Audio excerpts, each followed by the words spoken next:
اللهم صل على سيدنا محمد صلاة عون ومدد. اللهم صل على سيدنا محمد صلاة لن يقدر علينا بها أحد.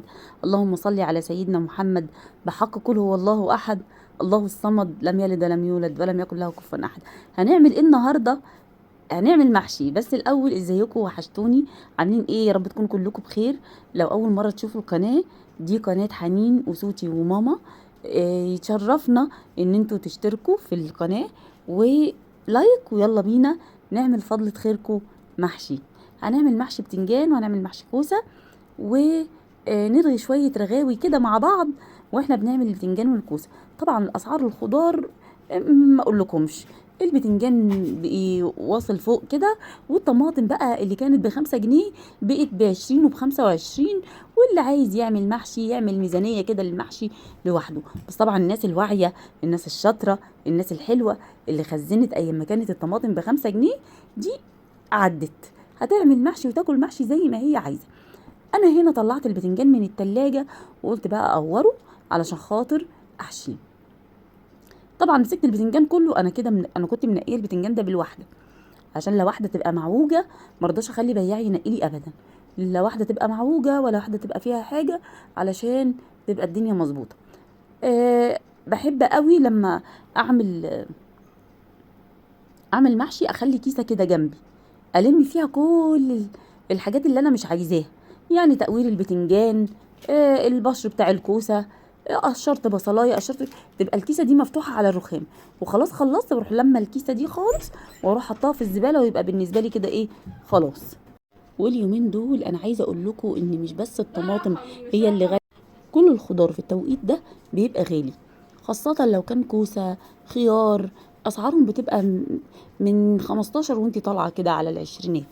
الطماطم بالذات بقى، الناس اللي زي ما قلت لكم خزنت. بس انا بقى كان عندي مشكله، انا التلاجة انا خزنت زي الناس ما خزنت، لانها كانت ب5 جنيه وكانت كمان اقل من 5 جنيه، كانت ب3 ونص، فخزنا.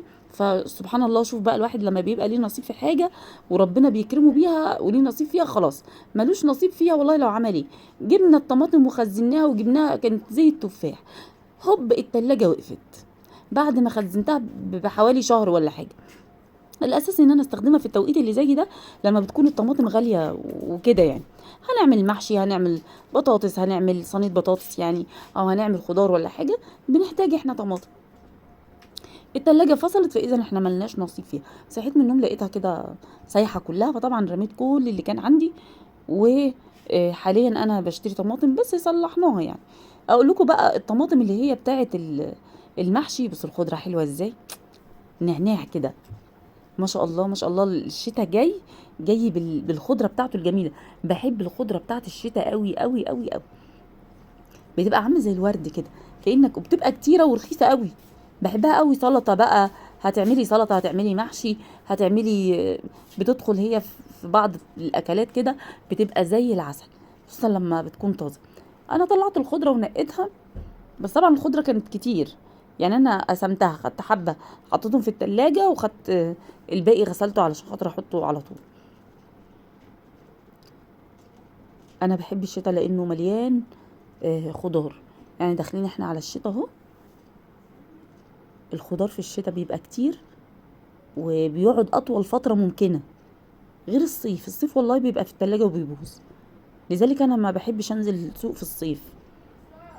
ولو نزلنا السوق بنجيب الخضار على القد. انا بصراحه بحب اجيب خضار الاسبوع كله عشان بيريحني، ما اطلعش ادور في الحر على حاجه. انا هنا طلعت الطماطم وطلعت الخضره. الطماطم اللي انا جايباها كانت طماطم للمحشي. انا جبت بقى طماطم طريه للمحشي، وجبت طماطم ناشفه شويه للسلطه. بصوا بتاعت المحشي دي كانت ب12 ونص، يعني كيلو وربع ب15.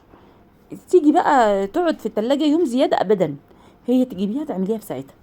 ده فوق ان هي بتبقى مثلا فيها حته كده ممكن تتشال بالسكينه، مش اللي هي سليمه سليمه يعني.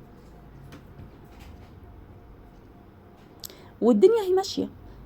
لكن اقول لك بقى ان انت تجيبي ب25 جنيه كيلو الطماطم، على اساس، بس هقول لكم برضو على حاجه، الطماطم لما بتكون غاليه ما بتبقاش حلوه والله العظيم. مش حاجه، بس لا، لما تيجي تفتحي الطماطميه من جوه بتلاقيها بيضه، ما بتلاقيهاش الطماطميه المسكره الحلوه اللي هي بتاعت اوانها اللي بتبقى فيها يعني وقت ما كانت الطماطم ب5 جنيه كان كان قلب الطماطميه احمر احمر طماطم.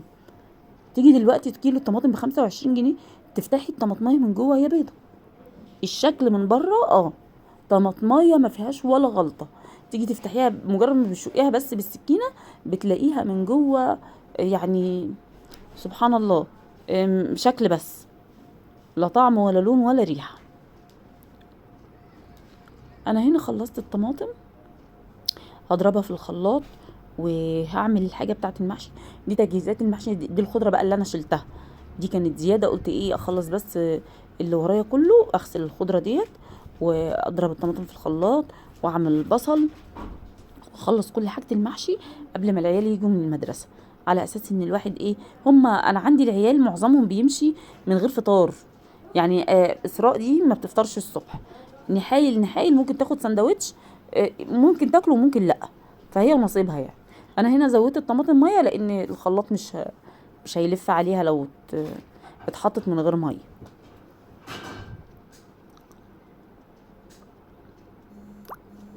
بنضرب بقى الطماطم ضرب مبرح عشان تبقى ناعمه كده في المحشي، ويبقى ايه عليها طعم وليها مذاق كده حلو.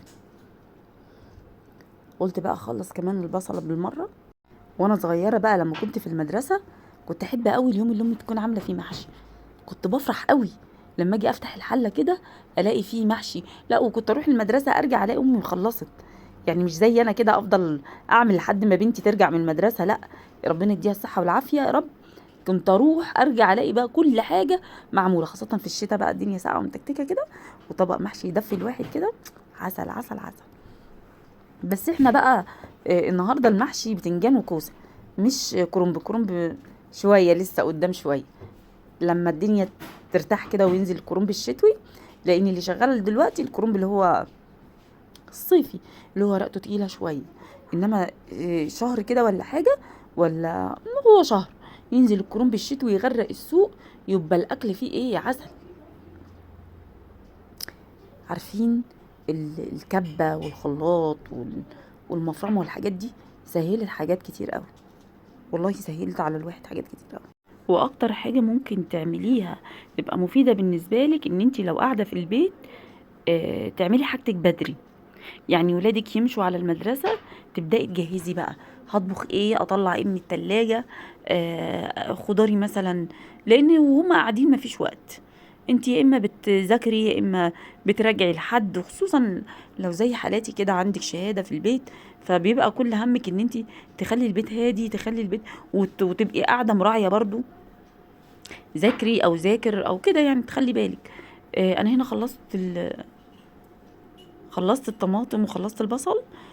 تقوير بقى، تقوير البتنجان.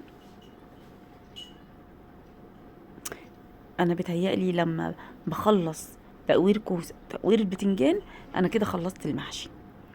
بقى بالنسبه لك بقى سهل التسبيكه، تحطي عليها الخضره وتحطي عليها الرز، بتبقى خلاص خلصت. هي المشكله كلها ان انتي تقعدي تمسكي المحشي واحده واحده كده وتقعدي تقوريه. طبعا لو واحده بتشتغل يبقى نصيحه ده من بالليل، لو سهرانه جنب مسلسل ولا جنب فيلم ولا عندك عيل بيذاكر مثلا، حطي جنبه الحاجه كده واقعدي خلصيها وانتي قاعده، بتبقى اسهل واحسن ان انتي مثلا ترجعي تاني يوم يا دوب على قد التسبيكه وانك تعملي الخلطه وتقعدي تحشي، بيبقى الموضوع سهل مفيهوش حاجه صعبه يعني. شايفين المقوار اللي في ايدي ده؟ المقوار اللي في ايدي ده اتكسر لكن انا محتفظه بيه. انا هنا خلاص خلصت، هعمل بقى خلصت التقوير وكنت خلصت التسبيكه والرز وكل حاجه. عملت الرز و اقطع عليه الخضره. انا بحب قوي اقطع الخضره بالمقص، بتحكم فيها سواء كبيره ولا صغيره. ولو وصلتوا معايا لحد هنا يبقى صلوا على النبي، وما تنسوش لايك وما تنسوش تصلوا على النبي في الكومنت لو وصلتوا لنهايه الفيديو. ونشوفكم على خير وبألف خير يا رب.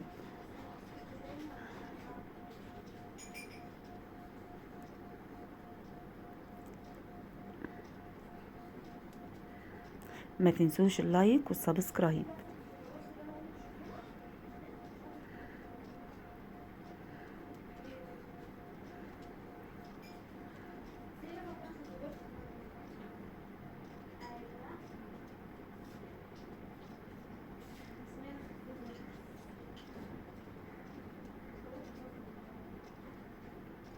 الميس قالت لنا مين اللي اخترع. لو وصلتوا معانا لحد هنا يبقى صلوا بينا على النبي، ونسيبكم في رعاية الله وأمنه. سلام. طبعا إسراء دخلت تسلم عليكم، هي لا يمكن تسيبني من غير ما تدخل معايا في أي فيديو، تدخل بصوت بصورة، المهم إن هي تدخل. ادي أجدع حلة محشي.